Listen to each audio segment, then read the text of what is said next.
नमस्ते फ्रेंड, आज के इस सेशन में आपका बहुत बहुत स्वागत है। तो आज बात करते हैं ओवर थिंकिंग के बारे में। क्या आपको पता है आपकी फिजिकल हेल्थ भी आपके ओवर थिंकिंग का कारण हो सकती है। फ्रेंड्स, आजकल हम बहुत बात करते हैं ओवर थिंकिंग या रेसिंग थॉट्स के बारे में, और इस ओवर थिंकिंग का कारण बोला जाता है कि किसी ना किसी प्रकार की मेंटल स्ट्रेस होती है। पर क्या आपने कभी सोचा है कि किसी ना किसी प्रकार की फिजिकल स्ट्रेस या टॉक्सिसिटी भी आपके ओवर थिंकिंग को ट्रिगर कर सकती है? वो किस तरह से, वो हम अब देखते हैं। फ्रेंड, कुछ साल भर पहले मैं एक बायोप्सी के थ्रू गई। उसके बाद मेरे कंटिन्यूअस थॉट जो इतने चालू हुए, कंटिन्यूअसली मैं ओवर थिंकिंग ही करती रहती। क्यों, मुझे समझ में नहीं आ रहा था। वो बहुत ही आउट ऑफ कंट्रोल थॉट थे। मैं उनको पॉज करने की कोशिश करती, मगर वो मेरे लिए इम्पॉसिबल सा वर्क था। मेरा माइंड हेवी हो जाता था, मुझे बहुत ज़्यादा एग्जॉस्टेड फील होता था, मैं इरिटेट हो जाती थी और समझ में नहीं आता था कि मैं क्या करूँ। मैंने डॉक्टर के साथ कंसल्ट किया, मगर वो कुछ और रीज़न बोलने लगे। किसी ने भी इस प्रॉब्लम को रिजॉल्व नहीं किया, और उसके कारण मैं रात भर सो ही नहीं पाती थी और बहुत ज़्यादा टायर्ड और एग्जॉस्टेड फील करती थी। हमने साइकोलॉजिस्ट को कंसल्ट करने की कोशिश की, मगर यहाँ यूएस में बहुत डिफिकल्ट होता है किसी भी डॉक्टर से मिलना।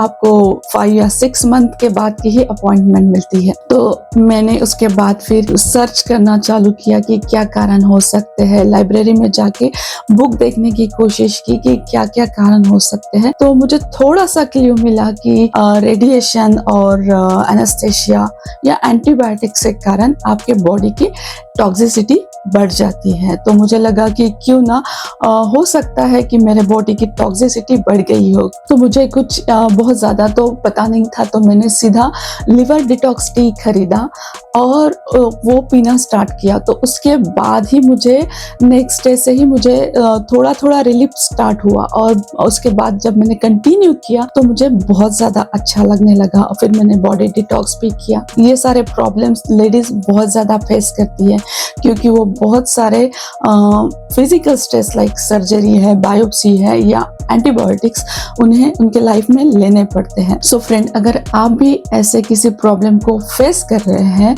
तो आप प्रॉपर किसी आयुर्वेदिक या किसी और अच्छे पैथी के डॉक्टर के पास जाके आपका लिवर डिटॉक्स या आपका बॉडी डिटॉक्स कर सकते हैं, जो आपके ओवर थिंकिंग को स्टॉप करने में आपकी हेल्प कर सकता है। वैसे ही अगर हम किसी हेल्थ इश्यू से पहले ही ग्रसित है तो हमारे बॉडी पे टॉक्सिसिटी वेट पहले ही ज़्यादा होता है।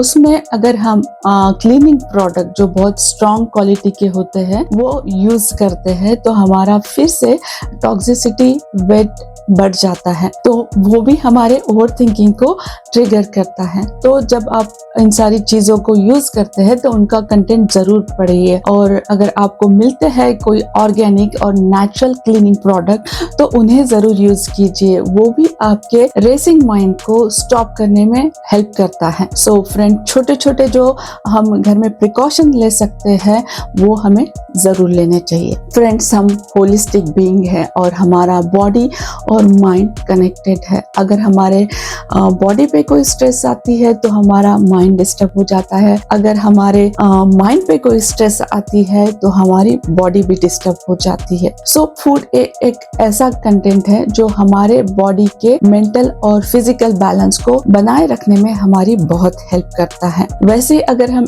इस तरह से फूड खाते हैं जो हमारे ओवर थिंकिंग को भी ट्रिगर कर सकता है, जैसे कि बहुत ज्यादा स्वीट जिसमें शुगर हो। स्वीट हम सबको बहुत अच्छा लगता है, मगर उसे हम अगर मॉडरेट क्वांटिटी में इवनिंग 6 o'clock या 7 o'clock के पहले तक ही खाते हैं तो that is best for us. मगर हम बहुत ज्यादा क्वांटिटी में खाते हैं और रात को भी खाते हैं, वो भी हमारे ओवर थिंकिंग को और रेसिंग थॉट को ट्रिगर करता है। वैसे ही बहुत ज्यादा फ्राइड फूड, सॉल्टी फूड या मसालेदार खाना भी अगर हम रात को खाते हैं तो हम अच्छे से सो नहीं पाते हैं, जो फिर से हमारे ओवर थिंकिंग को ट्रिगर करता है, क्योंकि हम जब सो नहीं पाते हैं तो हम सिर्फ सोचते ही रहते हैं, जिसके कारण फिर से मेंटल और फिजिकल स्ट्रेस क्रिएट होती है। अभी हमने देखा कि हमारा जो बॉडी है और माइंड जो एक दूसरे के साथ कनेक्टेड हैं। तो किसी भी प्रकार की अगर मेंटल या फिजिकल स्ट्रेस